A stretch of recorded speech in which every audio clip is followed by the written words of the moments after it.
KaraokeBooks. Dracula. Bram Stoker. Audiobook. Chapter 2. Jonathan Harker's Journal, continued. The 5th of May.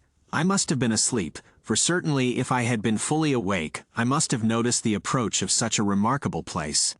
In the gloom the courtyard looked of considerable size, and as several dark ways led from it under great round arches, it perhaps seemed bigger than it really is.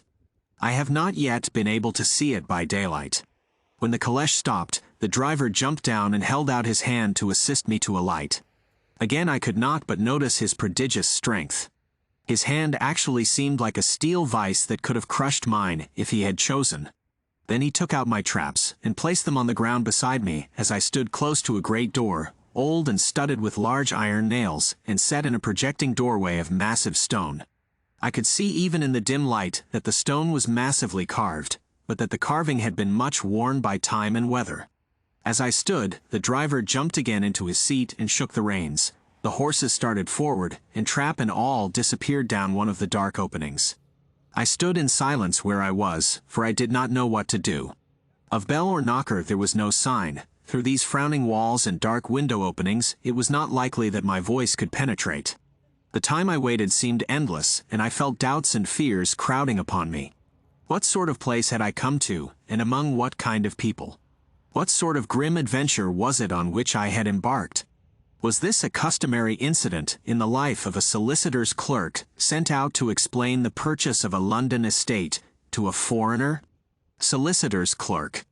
Mina would not like that. Solicitor, for just before leaving London I got word that my examination was successful, and I am now a full-blown solicitor. I began to rub my eyes and pinch myself to see if I were awake. It all seemed like a horrible nightmare to me, and I expected that I should suddenly awake and find myself at home, with the dawn struggling in through the windows, as I had now and again felt in the morning after a day of overwork. But my flesh answered the pinching test, and my eyes were not to be deceived. I was indeed awake, and among the Carpathians. All I could do now was to be patient, and to wait the coming of the morning. Just as I had come to this conclusion, I heard a heavy step approaching behind the great door, and saw through the chinks the gleam of a coming light. Then there was the sound of rattling chains and the clanking of massive bolts drawn back. A key was turned with the loud grating noise of long disuse, and the great door swung back. Within stood a tall old man, clean-shaven save for a long white mustache, and clad in black from head to foot, without a single speck of color about him anywhere. He held in his hand an antique silver lamp, in which the flame burned without chimney or globe of any kind, throwing long quivering shadows as it flickered in the draught of the open door. The old man motioned me in with his right hand with a courtly gesture, saying in excellent English but with a strange intonation, "Welcome to my house. Enter freely and of your own will." He made no motion of stepping to meet me, but stood like a statue, as though his gesture of welcome had fixed him into stone. The instant, however, that I had stepped over the threshold, he moved impulsively forward, and holding out his hand grasped mine with a strength which made me wince, an effect which was not lessened by the fact that it seemed as cold as ice, more like the hand of a dead than a living man. Again he said, "Welcome to my house. Come freely. Go safely, and leave something of the happiness you bring." The strength of the handshake was so much akin to that which I had noticed in the driver, whose face I had not seen, that for a moment I doubted if it were not the same person to whom I was speaking. So to make sure, I said interrogatively, "Count Dracula?" He bowed in a courtly way as he replied, "I am Dracula, and I bid you welcome, Mr. Harker, to my house. Come in, the night air is chill, and you must need to eat and rest." As he was speaking, he put the lamp on a bracket on the wall, and stepping out, took my luggage. He had carried it in before I could forestall him. I protested, but he insisted. "Nay, sir, you are my guest. It is late, and my people are not available. Let me see to your comfort myself." He insisted on carrying my traps along the passage, and then up a great winding stair, and along another great passage, on whose stone floor our steps rang heavily. At the end of this he threw open a heavy door, and I rejoiced to see within a well-lit room in which a table was spread for supper, and on whose mighty hearth a great fire of logs, freshly replenished, flamed and flared. The Count halted, putting down my bags, closed the door, and crossing the room, opened another door, which led into a small octagonal room lit by a single lamp, and seemingly without a window of any sort. Passing through this, he opened another door, and motioned me to enter. It was a welcome sight, for here was a great bedroom well lighted and warmed with another log fire, also added to but lately, for the top logs were fresh, which sent a hollow roar up the wide chimney. The Count himself left my luggage inside, and withdrew, saying, before he closed the door, "You will need, after your journey, to refresh yourself by making your toilet. I trust you will find all you wish. When you are ready, come into the other room, where you will find your supper prepared." The light and warmth and the Count's courteous welcome seemed to have dissipated all my doubts and fears. Having then reached my normal state, I discovered that I was half famished with hunger, so making a hasty toilet, I went into the other room. I found supper already laid out. My host, who stood on one side of the great fireplace, leaning against the stonework, made a graceful wave of his hand to the table, and said, "I pray you be seated and sup how you please. You will, I trust, excuse me that I do not join you, but I have dined already, and I do not sup."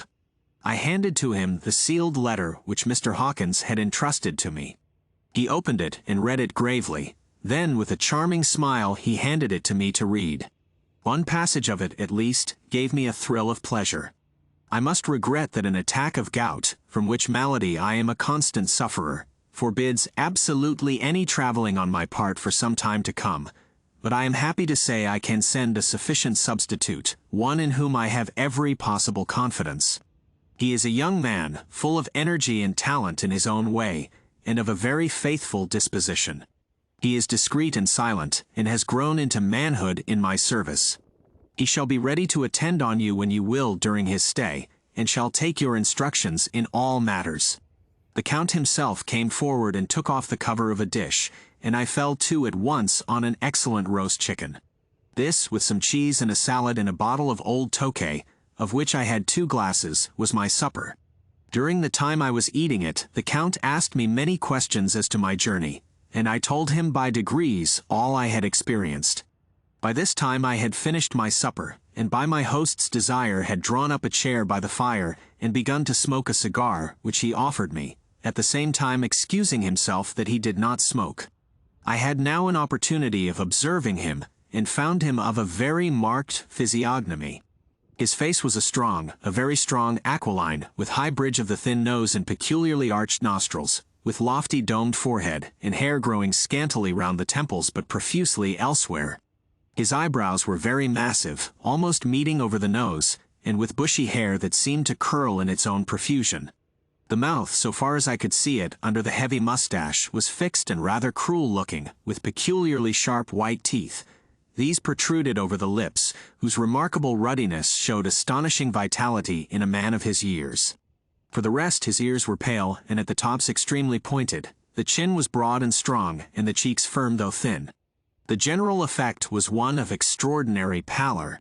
Hitherto I had noticed the backs of his hands as they lay on his knees in the firelight, and they had seemed rather white and fine, but seeing them now close to me, I could not but notice that they were rather coarse, broad, with squat fingers. Strange to say, there were hairs in the center of the palm. The nails were long and fine, and cut to a sharp point. As the Count leaned over me and his hands touched me, I could not repress a shudder. It may have been that his breath was rank, but a horrible feeling of nausea came over me, which, do what I would, I could not conceal. The Count, evidently noticing it, drew back, and with a grim sort of smile, which showed more than he had yet done his protuberant teeth, sat himself down again on his own side of the fireplace. We were both silent for a while, and as I looked towards the window I saw the first dim streak of the coming dawn. There seemed a strange stillness over everything, but as I listened, I heard as if from down below in the valley the howling of many wolves. The Count's eyes gleamed, and he said, "Listen to them, the children of the night. What music they make," seeing, I suppose, some expression in my face strange to him, he added, "Ah, sir, you dwellers in the city cannot enter into the feelings of the hunter." Then he rose and said, "But you must be tired. Your bedroom is all ready, and tomorrow you shall sleep as late as you will.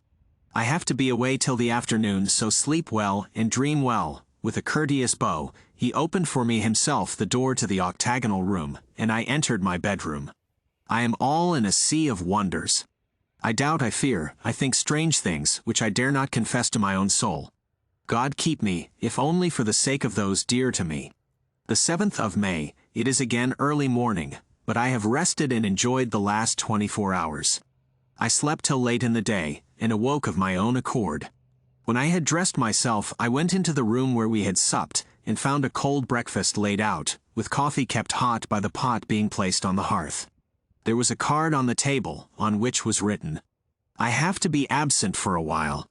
Do not wait for me, D." I set to and enjoyed a hearty meal. When I had done, I looked for a bell, so that I might let the servants know I had finished, but I could not find one.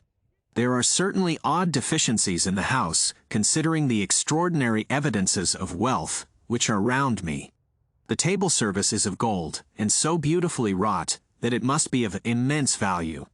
The curtains and upholstery of the chairs and sofas and the hangings of my bed are of the costliest and most beautiful fabrics, and must have been of fabulous value when they were made, for they are centuries old, though in excellent order.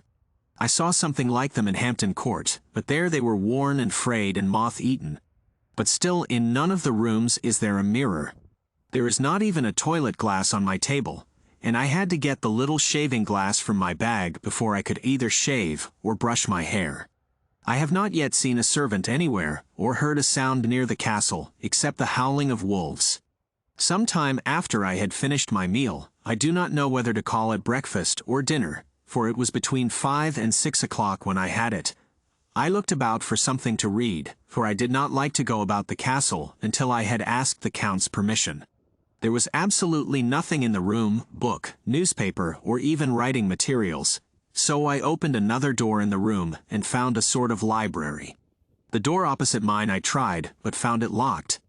In the library I found, to my great delight, a vast number of English books, whole shelves full of them, and bound volumes of magazines and newspapers. A table in the center was littered with English magazines and newspapers, though none of them were of very recent date. The books were of the most varied kind: history, geography, politics, political economy, botany, geology, law, all relating to England and English life and customs and manners.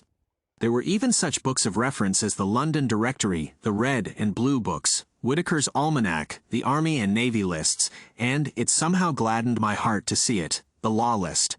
Whilst I was looking at the books, the door opened, and the Count entered.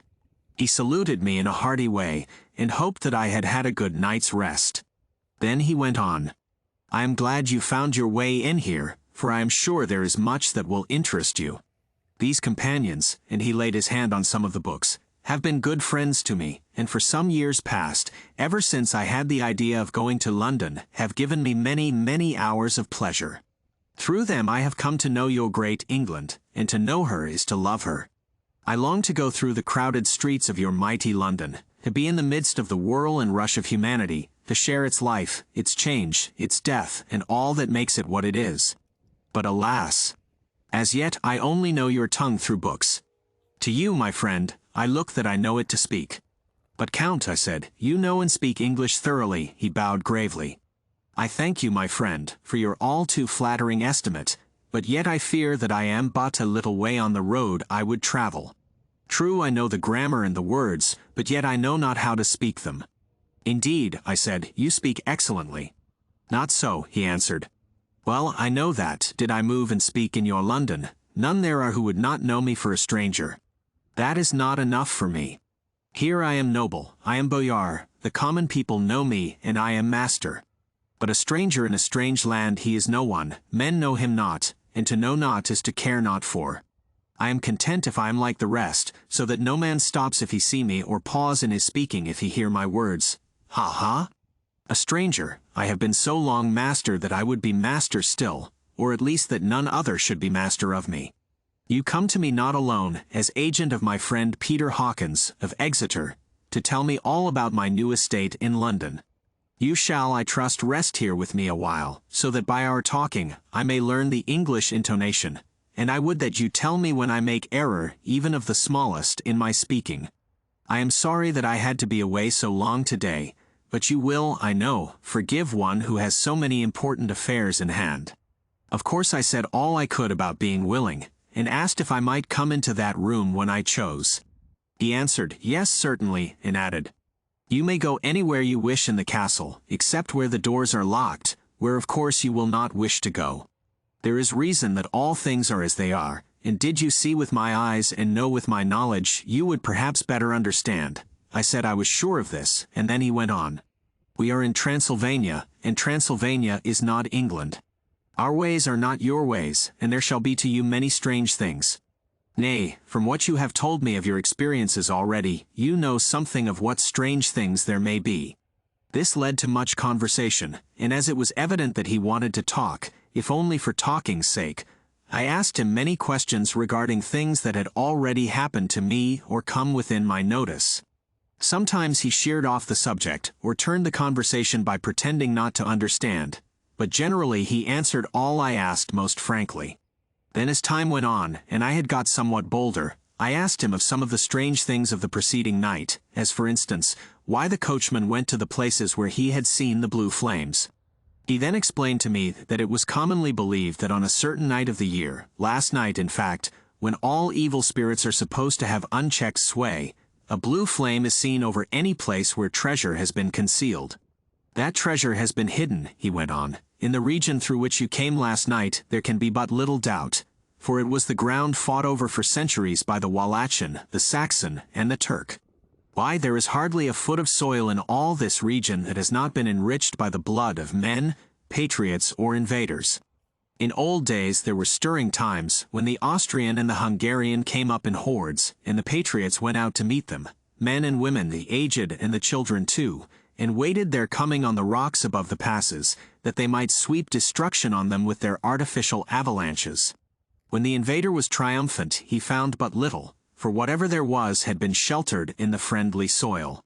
"But how," said I, "can it have remained so long undiscovered, when there is a sure index to it, if men will but take the trouble to look?" The Count smiled, and as his lips ran back over his gums the long, sharp canine teeth showed out strangely. He answered, "Because your peasant is at heart a coward and a fool. Those flames only appear on one night, and on that night no man of this land will, if he can help it, stir without his doors. And, dear sir, even if he did, he would not know what to do. Why, even the peasant that you tell me of who marked the place of the flame would not know where to look in daylight, even for his own work. Even you would not, I dare be sworn, be able to find these places again." "There you are right," I said. "I know no more than the dead where even to look for them." Then we drifted into other matters. "Come," he said at last, "tell me of London and of the house which you have procured for me." With an apology for my remissness, I went into my own room to get the papers from my bag. Whilst I was placing them in order, I heard a rattling of china and silver in the next room, and as I passed through, noticed that the table had been cleared and the lamp lit, for it was by this time deep into the dark. The lamps were also lit in the study or library, and I found the Count lying on the sofa, reading of all things in the world, an English Bradshaw's Guide.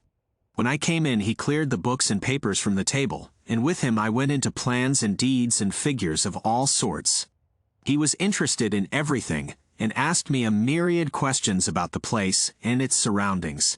He clearly had studied beforehand all he could get on the subject of the neighborhood, for he evidently at the end knew very much more than I did. When I remarked this, he answered, "Well, but my friend, is it not needful that I should? When I go there, I shall be all alone, and my friend Harker Jonathan, nay, pardon me, I fall into my country's habit of putting your patronymic first, my friend Jonathan Harker will not be by my side to correct and aid me. He will be in Exeter, miles away, probably working at papers of the law with my other friend, Peter Hawkins." So, we went thoroughly into the business of the purchase of the estate at Purfleet.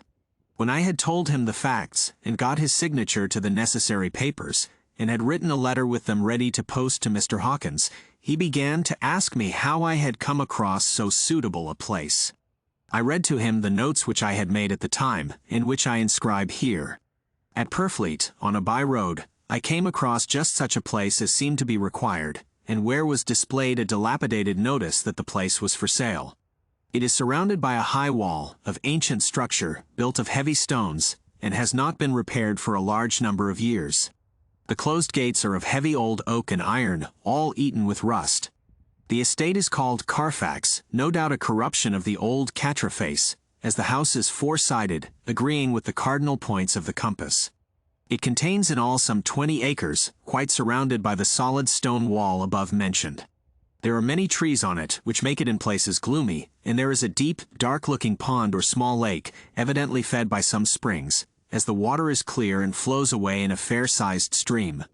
The house is very large and of all periods, back I should say to medieval times, for one part is of stone immensely thick, with only a few windows high up and heavily barred with iron. It looks like part of a keep, and is close to an old chapel or church.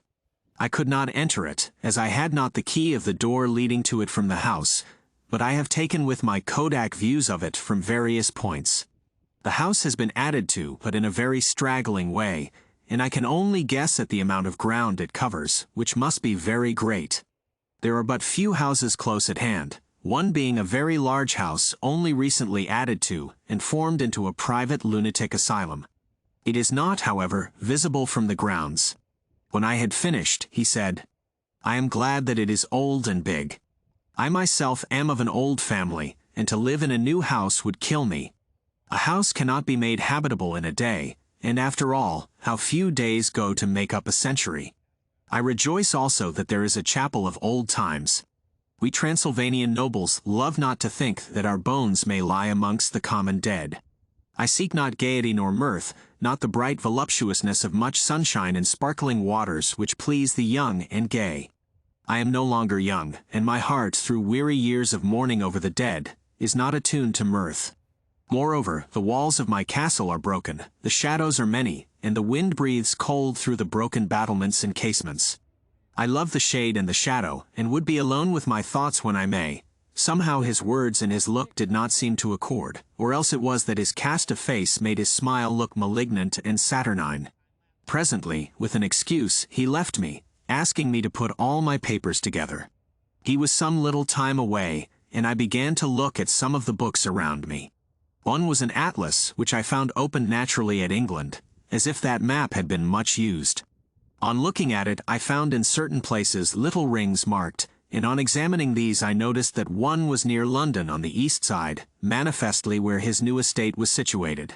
The other two were Exeter and Whitby on the Yorkshire coast. It was the better part of an hour when the Count returned. "Aha," he said, "still at your books? Good. But you must not work always. Come, I am informed that your supper is ready." He took my arm and we went into the next room, where I found an excellent supper ready on the table. The Count again excused himself, as he had dined out on his being away from home.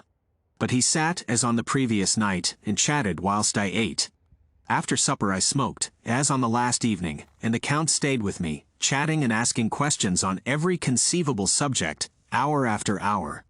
I felt that it was getting very late indeed, but I did not say anything, for I felt under obligation to meet my host's wishes in every way.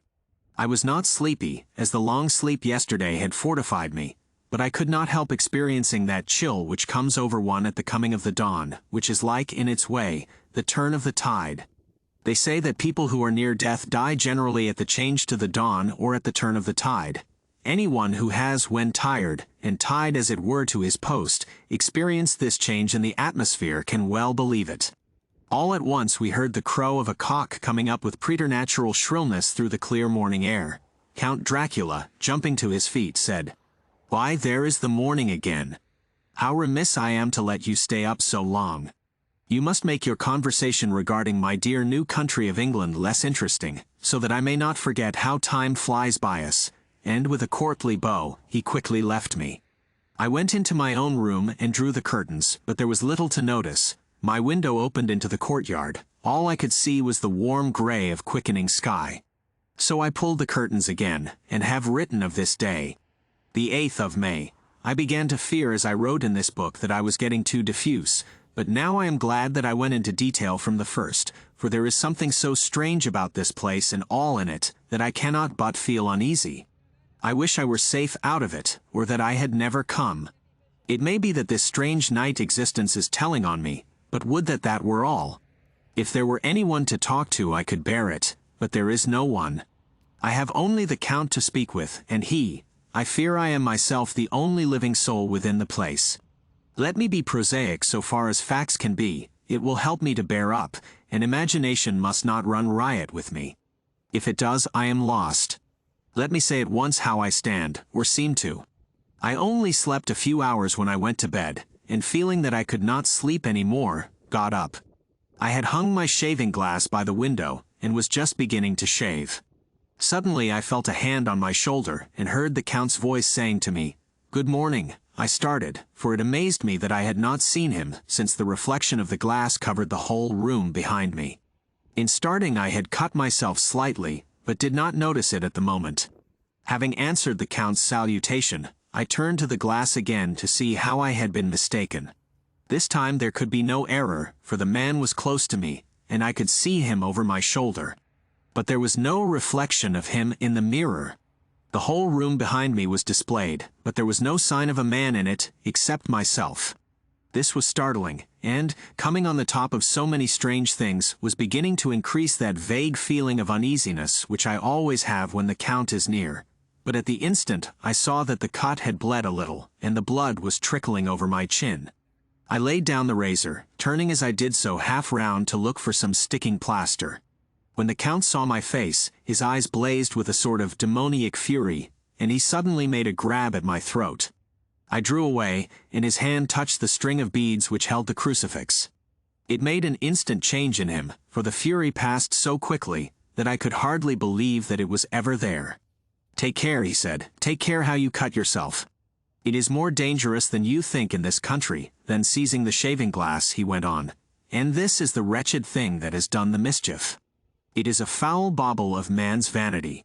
Away with it," and opening the heavy window with one wrench of his terrible hand, he flung out the glass, which was shattered into 1,000 pieces on the stones of the courtyard far below. Then he withdrew without a word.